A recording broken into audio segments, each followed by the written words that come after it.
எல்லாருக்கும் வணக்கம். வீடியோ பார்த்துட்டு இருக்கிறேன். நீங்கள் மற்றும் உங்கள் குடும்பத்தில் இருக்கிற அனைவரும் சந்தோஷமாக இருக்கணும்னு வேண்டிக்கிறேன். இன்றைக்கி பிரம்மமுகூர்த்த பூஜையோட 80வது நாள். வழக்கம் போல் காலையில் 3:15 மணிக்கு எழுந்திரிச்சு குளிச்சுட்டு கோலம் போட்டு நேராக சாமி ரூமுக்கு வந்துட்டேங்க. சாமி படம் எல்லாத்துக்கும் பூவெல்லாம் எடுத்து வச்சு அலங்காரம் பண்ணிவிட்டு விளக்கேற்றத்துக்கும் ரெடி பண்ணிவிட்டு பிரம்மமுகூர்த்த பூஜையை ஆரம்பிச்சிட்டேன். இன்றைக்கி கலியுக கண்ணன் பற்றின தலைப்பில் ஒரு சில வரிகள். நவத்வீதம் என்பது வங்காளத்தில் வித்வத்துக்கு பேர் போன ஒரு இடம். அங்கே வாழ்த்தனம் விஷமத்துக்கு பேர் எடுத்த ஒரு பையன் நிமாயி. அவர் விஸ்வம்பரர் என்பது தான் இயற்பெயர். அவருடைய பெற்றோருக்கு பல குழந்தைகள் பிறந்து எல்லாமே இறந்து போயிடுது. கடைசியாக அந்த பையன் பிறந்ததால் நிமாயின்னு செல்லமாக பேர் வச்சு கூப்பிட்றாங்க. நம்ம பகுதியில் வேம்பு பிச்சை அப்படின்னு பேர் சொல்கிற மாதிரி அதற்கு ஒப்பானது அந்த பேர். அந்த காலத்தில் பாலகிருஷ்ணனை பற்றி கோபியர்கள் எல்லாரும் யசோதைகிட்ட முறையிட்டது போலவே இப்போ நிமாயியோட அம்மா நவத்வீபத்து நங்கையர்கள் எல்லாரும் நிமாயியோட அன்னைக்கு சசிஷ்டிவியிட போய் முறையிடுறாங்க. நாங்கள் கங்கை கரையில் குளிச்சுக்கிட்டு இருக்கிறப்ப இவன் வந்து என்ன அட்டூழியம் செய்கிறான் தெரியுமா? நாங்கள் பூஜைக்காக கரையில் வச்சுருந்த புஷ்பங்கள் பழங்களை எல்லாம் எடுத்து ஆற்றில் வீசி எரிந்து விடுறான். அவ்வளவு பழத்தையும் ஆற்றுல போட்டேன் போய் அப்படின்னு கத்துறான் நிமாயி. அதை கேட்டு பெண்கள் எல்லாரும் கலகலன்னு சிரிக்கிறாங்க. ரோஷத்தோட உண்மையை பேசுகிறான் அந்த குழந்தை அப்படின்னு வியக்கிறாங்க. அவன் சொல்வது நிஜம்தான். சில பழங்களை மாத்திரம் ஆற்றங்கரையில் விட்டு வச்சுருந்தான் அப்படின்னு இன்னொருத்தி சொல்கிறாங்க. அந்த பழம் யாருடையது என்று எங்களுக்குள்ளே நாங்கள் சண்டை போட்டுக்கிட்டோம். அப்போது நிமாயி எங்களை பார்த்து கை கொட்டி சிரிக்கிறான் அப்படின்னு சொல்லி அவங்க சொல்கிறாங்க. இவனை பிடிச்சி 2 சாத்துவோன்னா கிட்ட நெருங்குறப்ப மண்ணை வாரி கண்ணில் தூவிட்டு ஓடிடுறான் அப்படின்றாங்க இன்னொரு அம்மா. இது மாதிரியான முறையீடுகளை பொறுக்க முடியாமல் மறுநாள் அவங்க அப்பா ஜகத்நாத மிச்சர் கங்கை தீர்த்தத்துக்கு போகிறாரு. அவன் இங்கே வாலாட்டினா அவன் தோலை உரிச்சிட்றான் அப்படின்னு கத்துறாரு. நல்லா இருக்கே உங்கள் குத்தி, ஏதோ குழந்தை விளையாடிச்சுன்னா அதுக்கு இப்படி ஒரு தண்டனையா என்று அவரை முழு என்று எல்லாரும் சண்டைக்கு போகிறாங்க. முதல் நாள் குறை கூறிய அதே பெண்கள் இன்னைக்கு அவனுக்கு சப்போர்ட்டாக பேசுகிறாங்க.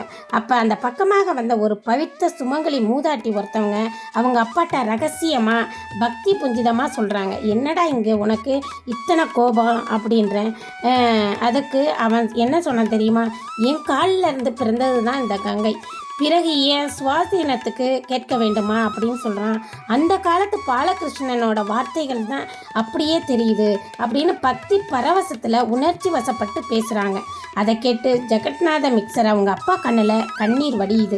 ஒரு நாள் நிமாயி குழந்தையா தத்தி நடக்கிறப்ப அவன் அழகு பாதத்தை பிடிச்சு பார்த்துட்டு அதிசயம் பாருங்கன்னா நிமாயோட பாதத்தில் சங்கு சக்கரமும் கதையும் பத்மமும் தெரியுது அப்படின்னு உணர்ச்சி பொங்க குவினாலே அவங்க அம்மா அப்படின்ற தீர்க்கமான சிந்தனையோட வீடு திரும்புகிறாரு அவங்க அப்பா.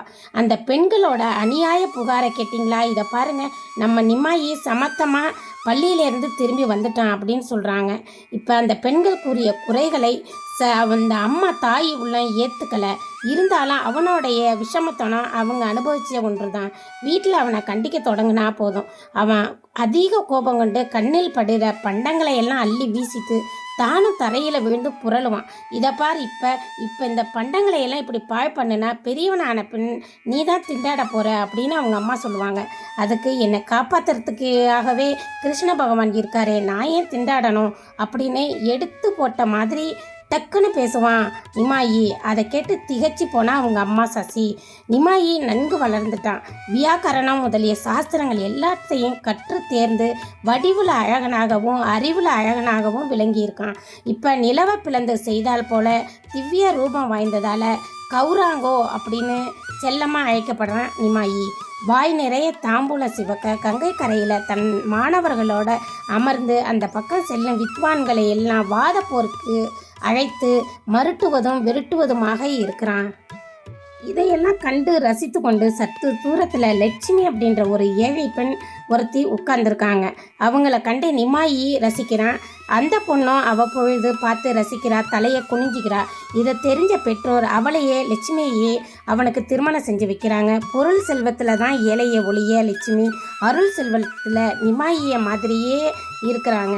லட்சுமியோட குண விசேஷத்தால் நாள்தோறும் அதிதிகளை அழைச்சி வந்து அன்னமிட்டு உபசரிக்கிறாங்க. அவங்க அன்போட வரவேற்று உபசரிக்கிறாங்க 2 பேருமே. இப்பேற்பட்ட லட்சுமி ஒரு நாள் நிமாயி வெளியூர் சென்றிருந்த வேளையில் பாம்பு கடித்து இறந்து போகிறாங்க. லட்சுமியோட பிரிவு நிமாயியை பெரிதும் பாதிக்குது என்றாலும் அதை வெளியில் காட்டிக்கிறது இல்லை. சிறிது காலத்தில் அதையும் மறந்துட்டு முன்போல இருக்க பார்த்துட்டார் நிமாயி. இப்போ செல்வந்தர் வீட்டு பெண்ணான விஷ்ணுபிரியாவை 2ஆம் தரமாக கல்யாணம் பண்ணி வைக்கிறாங்க. இவங்களும் நல்ல ஒரு குணவதியாகவே இருக்காங்க. ஒரு தடவை தந்தைக்கு சிரார்த்தம் செய்ததுக்காக கையைக்கு போகிறாரு நிமாயி. அங்கு தான் ஈஸ்வரபுரி அப்படின்ற மகானை சந்திக்கிறாரு. நிமாயிக்கு கோபால மந்திரத்தை உபதேசிக்கிறாரு மகான். அவ்வளவுதான், நிமாயி முற்றிலும் மாறி போனார். கிருஷ்ண பக்தியில் பித்தராகவே மாறிட்டார். மந்திர உபதேசம் இப்படி கூட மாறுதலை உண்டு பண்ணுமா என்று நீங்களே சந்தேகிக்கிற அளவுக்கு இருக்குது. பரம சூட்சுமாக வாழ்ந்த மந்திர மகிமையை எடுத்து சொல்வது இயலாத காரியம். அவர் மனம் பக்குவப்பட்டு ஏற்கனவே இருந்திருக்கு. இந்த மந்திரம் அவரை நன்கு தூண்டி விட்டுருச்சு. நவத்வீபத்துக்கு திரும்பிய நிமாயி ஆளே அடியோடு மாறி போயிருந்தார். அவர் முகத்தில் வழிந்த தேஜஸ் அனைவரையும் வணங்க செய்யுது. மாணவர்களுக்கு அவர் பாடம் சொல்லி ஓய்ந்த பின் அவர்கள் ஏதோ புதிர பார்க்கறது மாதிரியே பார்க்குறாங்க. நீங்கள் பாடம் போதிக்கலையே, கிருஷ்ணரோட மகிமையைத்தான் நான் தழுத்தழுக்க கண்களில் நீர் மல்க உடல் புலகிதம் அடைய விவரிச்சுக்கிட்டு இருக்கீங்க அப்படின்னு மாணவர்கள் சொல்கிறாங்க. ஆம், அது உண்மைதான். கிருஷ்ணரோட கீர்த்தியை நாம சங்கீர்த்தனம் மூலம் பரப்பி நாடெங்கும் பக்தி கமழ செய்கிறாரு நிமாயி. அவர் ஆங்காங்கு பஜனை புரிவதும் தம்மை மறந்து ஆடுவதும் பாடுவதும் அழுவதும் சிரிப்பதும் கட்டையாக கிடப்பதும் இதெல்லாம் சகஜமான ஒன்றாக ஆகிவிட்டது. ஒரு வியாச பூஜை என்று நித்யானந்தர் என்ற பரம பக்தர் வியாசரோட இடத்துல நிமாயியை அமர்த்தி வச்சு பூஜை செய்கிறாரு. கண்ணன் காதலில் கணிஞ்சி கோபியையாக அமர்ந்திருக்காரு நிமாயி. கண்ணன் காதலியின் உருவான ராதைக்கு முக்கியத்துவம் தருகிற ராதாகிருஷ்ண பக்தியை அவர் உலகுக்கு அளித்த செல்வம். பிற்காலத்தில் இவரே ஸ்ரீ கிருஷ்ண சைத்தன்ய மகாபிரபுவா ஆனார். பூரண நிலவில் பார்க்கடலாக தோன்றிய வங்காள விரிகுடாவை கண்டவுடன் யமுனையில் கோபியரோட கண்ணன் ஜலக்கிரீடை செஞ்சதை நினைச்சு உருகி அப்படியே கடலில் பாயிறாரு. கண்ணன் காதலில் காமினியான சைத்தன்யர் பிறகு பூரி ஜெகநாதனின் உருவத்திலேயே அடக்கமானார். இதுதாங்க கலியுக கண்ணனோட கதை. இந்த கதை பிடிச்சிருக்கா? நல்லா இருந்துச்சுன்னா லைக் பண்ணுங்கள், ஷேர் பண்ணுங்கள், சப்ஸ்கிரைப் பண்ணுங்கள். இன்னையோட பிரம்ம முகூர்த்த பூஜை 80வது நாள். இதுவரைக்கும் எந்தவித ஒரு தடங்களும் இல்லாமல் கடவுளோட அருளால் நல்லபடியாக 80 நாளை முடித்து வச்சுருக்கேன்.